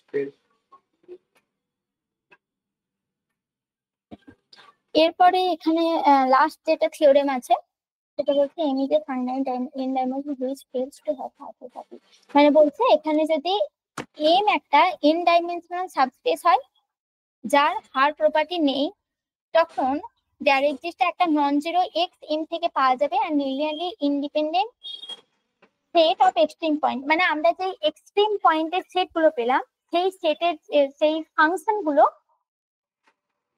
জিরো ভ্যালু দিবে ওই x এর উপরে। বেশ, তাহলে এখানেও এক্সট্রিম পয়েন্ট আলটিমেটলি লাগছে। হ্যাঁ এটা প্রুফটা আমি করিনি। ঠিক আছে একটু বল এই থিওরেমটার প্রুফটা দরকার। প্রুফটা আমি এটা করিনি। হ্যাঁ তো ঠিক আছে, আমার এক্সট্রিম পয়েন্টটা নিয়ে তোর ডাউট আছে, ক্রেইন-মিলম্যানটা তোকে একটু পড়তে হবে। হ্যাঁ তুই আমি একটা নোট দিয়েছিলাম ক্রেইন-মিলম্যান, ওখান থেকেও পড়ে নিতে পারছিস। হ্যাঁ হ্যাঁ এক্সাম্পল সমেত সবকিছু আছে। ঠিক আছে, তাহলে এখানে মোটামুটি পাওয়া যাচ্ছে এইগুলো থিওরেম গুলো অ্যাপ্লাই করে আলটিমেটলি কি হচ্ছে শেষমেশ।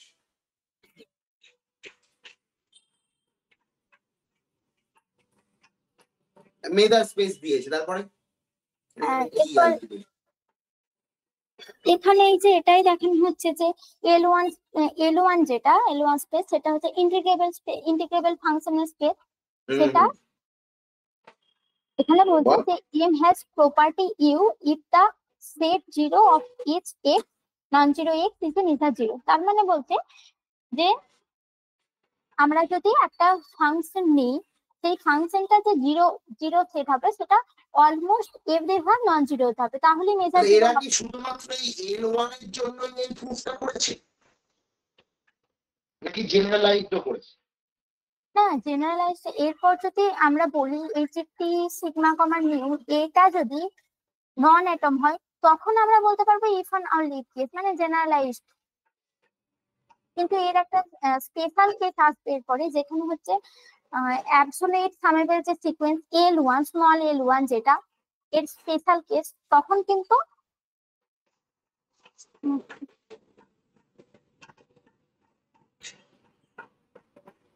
এই যে তারপরের থিওরেমটা বলছিলাম যেটা, যে L1 সব ক্ষেত্রে তো নন অ্যাটমিক হবে না, কিছু কিছু ক্ষেত্রে আছে যেখানে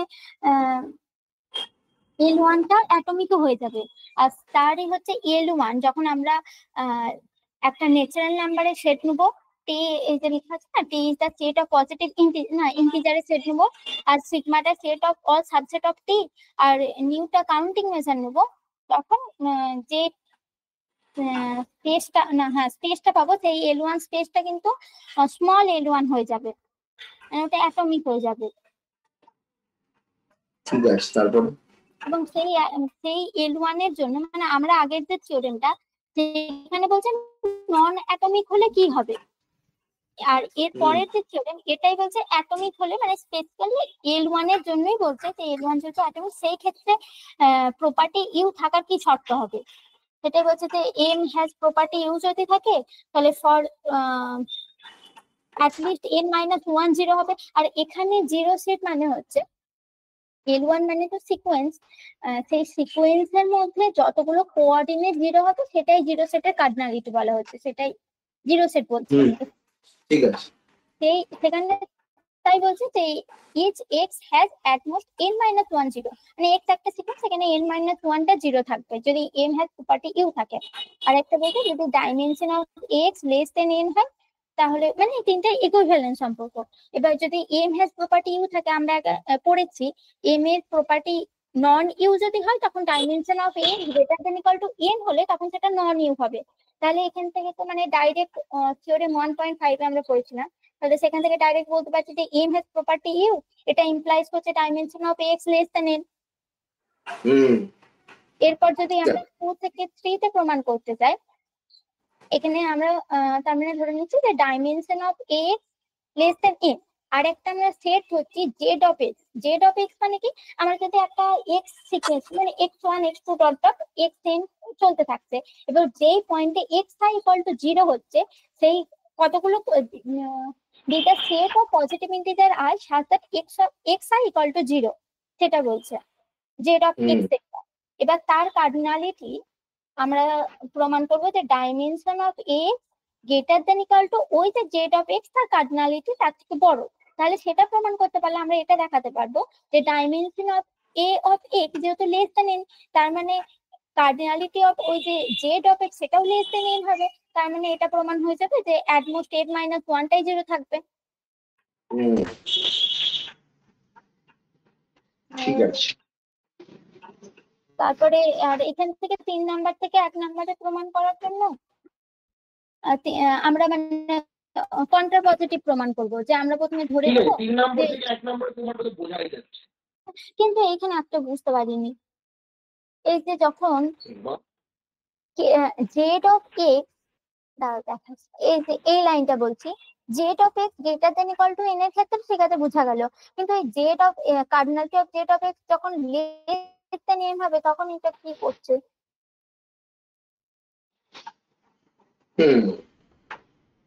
ঠিক আছে, এটা ডিসকাস করতে হবে।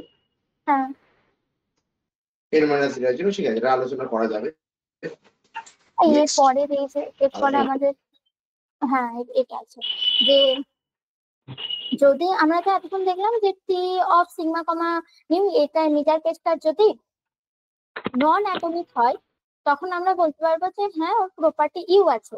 কিন্তু হার্ড সাবস্পেসের ক্ষেত্রে বলছে যদি no atom contents no atom, তখন এটাই বলবো যে না, ওটাই বলেছিলাম যে প্রপার্টি ইউ থাকবে যদি নন অ্যাটমিক হয়। আর এখানে বলছে যদি নন অ্যাটমিক হয় তাহলে কিন্তু হার্ড সাবস্পেস থাকবে না। এরপরে তার সেকশন 3টা ভালোভাবে হয়নি। ঠিক আছে, না ভালোই হয়েছে। কিছু জিনিস তোকে ঠিক করতে হবে, যেগুলো আমি বললাম, আলোচনা হলো। একবার বলে দাও না কি একটা, দাঁড়াও হ্যাঁ ঠিক আছে, আমি লিখে নিয়েছি, আমি এগুলো বাড়িতে আর একটু পড়ে দেখবো। সেকশন 2 থেকে অ্যাকচুয়ালি সেকশন 2 আর সেকশন 3 এরকে আরেকবার দেখতে হবে। হ্যাঁ সেকশন 1 ঠিক আছে, থিওরেম গুলো এস্টাবলিশ হয়েছে, অল রাইট। হুম কিন্তু প্রথমত হচ্ছে যে কেন সেকশন, প্রথম খুব ইম্পর্টেন্ট কোশ্চেন হচ্ছে, ফান্ডামেন্টাল কোশ্চেন হচ্ছে হুম যে সেকশন 2 তে, সেকশন 3 তে সেকশন 1 এর ভূমিকাটা কি, হুম এবং এখান থেকে আলটিমেটলি এক্সটেনশন কি করে ইউনিক হচ্ছে সেটা আমরা কি করে দেখাচ্ছি। ঠিক আছে, হুম হুম তুই পুরো থিওরেমটা বোঝালি, থিওরেম গুলো সব বোঝালি, ভেরি গুড, খুবই সুন্দর হয়েছে, যথেষ্ট ভালো হয়েছে। মানে আমি এতটা এক্সপেক্ট করিনি, কিন্তু যথেষ্ট ভালো পড়িয়েছিস, বুঝিয়েছিস। কিন্তু আমার যেটা বক্তব্য সেটা হচ্ছে ইন ডেপথ সমস্ত থিওরেম আমাদের ইন্ডিভিজুয়ালি ডিটেইলডে স্টাডি করার কোনো প্রয়োজন। কোন থিওরেম গুলো অ্যাকচুয়ালি আমাদের মেন থিওরেমটাতে হেল্প করছে সেই থিওরেমের প্রুফ গুলো, আর যে থিওরেমটা আমার সাপোর্টিং থিওরেমে যে কাজ করছে তার থিওরেমের স্টেটমেন্ট, ঠিক আছে, হুম সেইটা প্রথমত একটা জায়গায় নথিবদ্ধ করতে হবে। হুম আর যেটা করতে হবে সেটা হচ্ছে কোন অ্যাপ্রোচে, কোন ফ্লোতে আমি প্রুফটা করছি। আলটিমেটলি আমার যে গোলটা, যেটা অ্যাবস্ট্রাক্টে বলা হয়েছে, সেই আলটিমেট গোলটা আমি কোন অ্যাপ্রোচে যাচ্ছি। ঠিক আছে, যে আমি এইটার পরে এটা করব, এটার পরে ওটা করব, ওটা করলে এটা পাবো, যেটা আমার মানে অ্যাকচুয়াল প্রুফ। আমি হচ্ছে ইন্ডিভিজুয়ালি থিওরেম গুলো পড়েছি, কিন্তু তার যে কি জন্য কি হচ্ছে সেটা আমি ঠিক বুঝতে পারছি না। সেটা ওইটা সেটা আমাকে একটুখানি ঠিক বুঝতে করে হবে। নিতে হবে। হ্যাঁ ঠিক আছে, ঠিক আছে। তাহলে বুঝতে পারলি ফ্লোটা। মানে হ্যাঁ সমস্ত theorem individually line by line না পড়লেও চলবে, হ্যাঁ কিন্তু অ্যাকচুয়ালি কোন থিওরেমটা কি পারপাস সার্ভ করে সেটা তোকে আগে রেকটিফাই করতে হবে, খুঁজে বার হুম করতে হবে হুম যে এই থিওরেমটা দিয়ে আমি মেন থিওরেম প্রুফ করে, ফলে এই থিওরেমের প্রুফটা খুব গুরুত্বপূর্ণ। হুম একটা লেম্মা আছে, লেম্মার আইডিয়াটা, এটা হচ্ছে লেম্মার আইডিয়া, লেম্মাটা আমরা এইভাবে স্টেটমেন্টটা কিভাবে ইউজ করছি, হুম যদি লেম্মাতে কোনো একটা অ্যাপ্রোচ থাকে যেটা ব্যবহার করা হবে, তাহলে অ্যাপ্রোচটা কি, এবং আলটিমেটলি কিভাবে ফ্লোটা হচ্ছে, কিভাবে পেপারটা এস্টাবলিশ হয়েছে, এরপরে এটা, হুম হ্যাঁ এরপরে ওটা, ওটা করলে আমি আলটিমেটলি এই জিনিসটা ফেরত পাচ্ছি। ঠিক আছে, হুম আর মাঝে মাঝে যে ছোট ছোট ছোট ছোট ডেফিনেশন গুলো, হ্যাঁ জিনিসগুলো, যেমন কাউন্টিং মেজার, অ্যাটমিক স্পেস, হ্যাঁ নন অ্যাটমিক স্পেস, হ্যাঁ ঠিক আছে, আর ক্রেইন মিলম্যান থিওরেম, ঠিক হুম আছে, হুম এক্সট্রিম পয়েন্টস, এইগুলো টুকিটাকি তোকে একটুখানি হুম মানে থরলি, কারণ তুই ওগুলোকে ব্যবহার করে বলছিস, ফলে হুম যেমন এখানেও আবার দেখ লেম্বা 2.4 রয়েছে, দেয়ার এক্সিস্টস এন এক্সট্রিম পয়েন্ট, হুম হুম কারণ আলটিমেটলি এগুলো সবাই কনভেক্স এর, কারণ তুই প্রথমেই বলেছিস কনভেক্স, স্ট্রিক্টলি হ্যাঁ কনভেক্স, হ্যাঁ মানে কনভেক্স সেট অফ এক্সট্রিম পয়েন্টের উপরেই ক্রেইন মিলম্যানের থিওরেম, হ্যাঁ মানে সেই কারণে তোকে ওই থিওরেমটাকে রেফারেন্স হিসেবে পড়তে হবে। হুম বোঝা গেল কি করতে হবে তোকে? হ্যাঁ হ্যাঁ। খুবই ভালো হয়েছে। আর আরেকটা থিওরেম পড়ার পরে পরে থিওরেমটা কেন আসছে সেটাও ভেবে দেখতে কথা হবে, কেটে তাই তো? যাচ্ছে। শুনে আছে? হ্যাঁ বল। বলছি যে মানে একটা থিওরেম আমি করছি, সেই থিওরেমটা পরে পরের থিওরেমটা কেন এলো বা কিসের জন্য সেই ভাবনাটা এসছে সেটা ভাবতে হবে, তাই তো? হ্যাঁ সেটা দেখ, এবার যদি পরের থিওরেমটা আলটিমেটলি তোকে কোনো হেল্পফুল কোনো একটা জায়গায় পৌঁছে দেয়, হুম কারণ অনেক ক্ষেত্রে কি হয় বলতো, পরের থিওরেমটা ওর সাথে রিলেটেড হওয়ার জন্য ওটাকে স্টেট করে দেওয়া হুম হয়, যা বা প্রুফ করে দেওয়া হয় যে এটা এটা একটা ব্যাপার, হুম কিন্তু আমরা মেন থিওরেমের ওপরেই কাজটা করছি। হুম ঠিক আছে, সেই ক্ষেত্রে পরের থিওরেমটা তো বেশি গুরুত্বপূর্ণ নয়, কিন্তু পরের থিওরেমটা মেন যে আগের থিওরেমটা থেকে এলো, এবং ওই পরের থিওরেমটাই কি আলটিমেট প্রুফে লাগছে কিনা সেটা আগে হুম তোকে বুঝতে হবে। যদি হুম সেটা আলটিমেট প্রুফে লাগে, হুম ঠিক আছে, বা বলতে পারিস যেমন কি বলে, dimension of A left equals to N, ওই আগের থিওরেমটা যেটা আমরা সেকশন 1 এ পড়েছি, সেটা এখানে ইকুইভ্যালেন্ট ক্রাইটেরিয়াতে ইউজ হয়েছে, হ্যাঁ তাই না? হ্যাঁ তাহলে আমাকে ইকুইভ্যালেন্ট ক্রাইটেরিয়াটা এখন পারপাসটা যদি আমাদের মেন থিওরেমে গিয়ে লাগছে কিনা দেখে নাও। হ্যাঁ হুম হ্যাঁ হ্যাঁ লাগছে, তাহলে হুম ইকুইভ্যালেন্ট ক্রাইটেরিয়ার জন্য এই থিওরেমটা দরকার। তোকে একটুখানি ব্যাক ক্যালকুলেশনে আসতে হবে। মেন থিওরেম হচ্ছে, মেন প্রুফটা হচ্ছে এটা, হ্যাঁ সেই মেন প্রুফের জন্য আমাদের এই প্রুফটা লাগলো, এই প্রুফটা বোঝার জন্য এর আগের প্রুফটা লাগলো, এইটার হুম জন্য সেকশন 1 এর প্রুফটা লাগলো, এবং এর জন্য একটা হুম ডেফিনেশন লাগলো। এইভাবে তুই ব্যাক ক্যালকুলেশনে আসতে পারিস, কারণ তোমার পুরো পেপারটা আছে। হুম হুম বুঝতে পারলি? আগে বুঝেছি। দেখ, রিসার্চের সবথেকে গুরুত্বপূর্ণ বিষয় হচ্ছে প্রথমেই হাইপোথিসিসটাকেই ধরে নেবে, হুম আমি এইটা করতে চাই, তারপরে ওখানে পৌঁছানোর জন্য তোকে কি করতে হবে সেটা দেখা, তাই না? হুম ফলে পেপারটা একদম শুরু থেকে না পড়ে প্রথমেই দেখতে হবে যে তোকে কি, এই জন্যই অ্যাবস্ট্রাক্ট, প্রথমেই তোকে দেখতে হবে যে আলটিমেট কি প্রুফ করা হচ্ছে, এবং সেই প্রুফের যে থিওরেমটা দেওয়া আছে তাতে কি কি লাগছে থিওরেমের প্রুফ করতে, বা থিওরেমের অ্যাপ্রোচে, বা হুম থিওরেমের প্রুফের মাঝখানে বা স্টেটমেন্টে কি কি জিনিস ইউজ হয়েছে, হুম সেইগুলো কিভাবে কিভাবে রিলেট হয়ে এতগুলো ওয়েতে এস্টাবলিশ হলো, সেটা হুম হচ্ছে প্রথমে তোকে দেখা। বুঝতে হুম পেরেছিস? সেটা হচ্ছে ফ্লো। বুঝতে পারলি?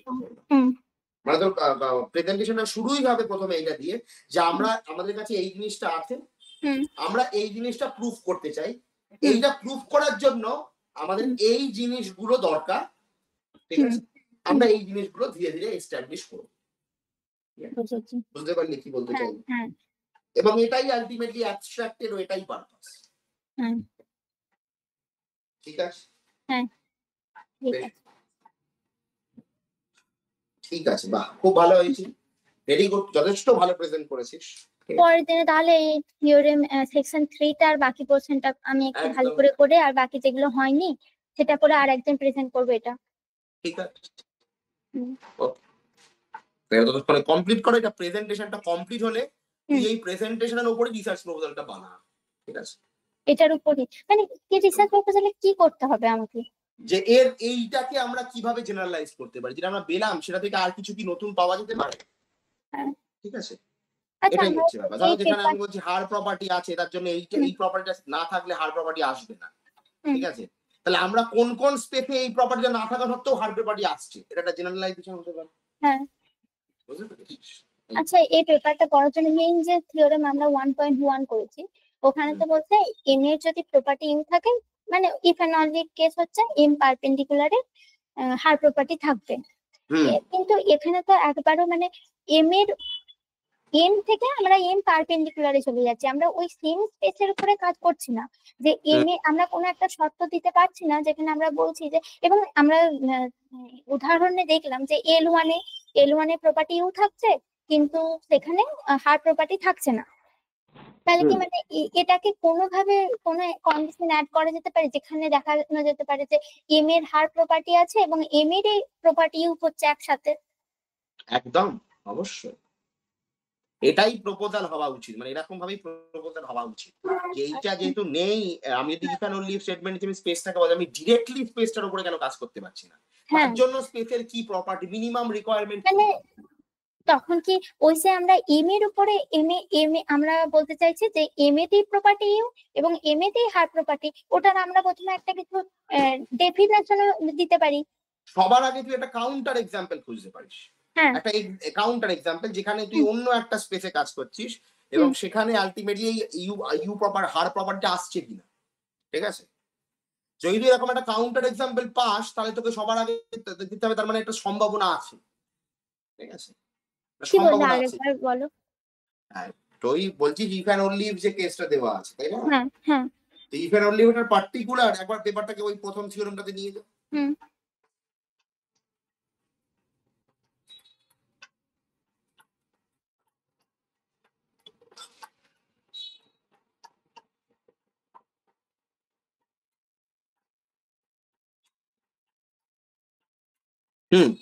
তাহলে এখানে বলেছে subspace M of has a property U if and only it admits its annihilator m perpendicular admits her property in E star.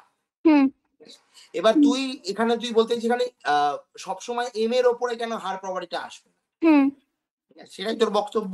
তাহলে তোকে সবার আগে একটা এক্সাম্পল বানাতে হবে যে কিছু কিছু ক্ষেত্রে এম এর ওপরে হার প্রপার্টি আসে, নিশ্চয়ই আসবে, কিছু কিছু ক্ষেত্রে অবশ্যই আসবে। এখন যদি যে ক্ষেত্রে আসছে সেই ক্ষেত্রে এম এর প্রপার্টি গুলো কি ছিল, এম কেমন ছিল, সেটা কি একটা হিলবার্ট স্পেস নাকি একটা বানাক স্পেস নাকি এটা, এক্স্যাক্টলি ওইটা দিয়ে তুই ওইটা হচ্ছে প্রপার্টির জন্য আমরা এম প্রপার্টি ইউ হার প্রপার্টি দুটো একসাথে পাচ্ছি, সেই প্রপার্টিটা আমাকে খুঁজতে হবে। হ্যাঁ এক্স্যাক্টলি, সেই স্পেসটা তোকে একটা কাউন্টার এক্সাম্পল খুঁজতে হবে। যদি সেরকম কাউন্টার এক্সাম্পল তুই পাস তাহলে তোকে দ্বিতীয় ভাগে দেখতে হবে যে ওই স্পেসটাতে আলটিমেটলি কি আছে, কি বলে কোন কোন স্পেসের কি কি প্রপার্টি আছে, মানে ভেক্টর স্পেস নাকি টপোলজিক্যাল ভেক্টর স্পেস নাকি সেটা নরমাল হিলবার্ট স্পেস নাকি বানাক স্পেস নাকি সেটা বানাকও হচ্ছে হিলবার্টও হচ্ছে, কি হচ্ছে আলটিমেটলি সিম্পলি ইউক্লিডিয়ান, সেটা তোকে তখন বিচার করতে হবে স্পেসের ব্যাপারে, এবং সেখান থেকে তুই জেনারেলাইজ করতে পারিস। তার মানে আমরা এই সমস্ত ক্ষেত্রে আমরা একটা থিওরেম বানাতে পারিস যে যেই ক্ষেত্রে আমরা এই সমস্ত ক্ষেত্রে যখন যখন এই প্রপার্টি গুলো আছে, ওকে, সেই ক্ষেত্রে আমরা এই জিনিসগুলোকে এই হার প্রপার্টিটাকেও এম এর মধ্যেই একই সাথে ইউ প্রপার্টির সাথে পাচ্ছি, বুঝতে পারবে? চেষ্টা করে দেখ কি হয়, তারপরে আমি আছি, যদি ঠিক মতো তুই এগোতে পারিস তাহলে এটা পেপার হতে পারে। একটা খোঁজার চেষ্টা কর, তারপর যদি আবার খুঁজে পাওয়ার পরে আমার কাছে নিয়ে আয়, আমি দেখছি এটা নিয়ে কি করা যেতে পারে। হ্যাঁ হ্যাঁ ঠিক আছে, সুপারভাইজ করে দেখছি। হুম ঠিক হুম, আছে, চল ঠিক আছে। তাহলে রাখি এখানে আজকে। হ্যাঁ ঠিক আছে। হুম।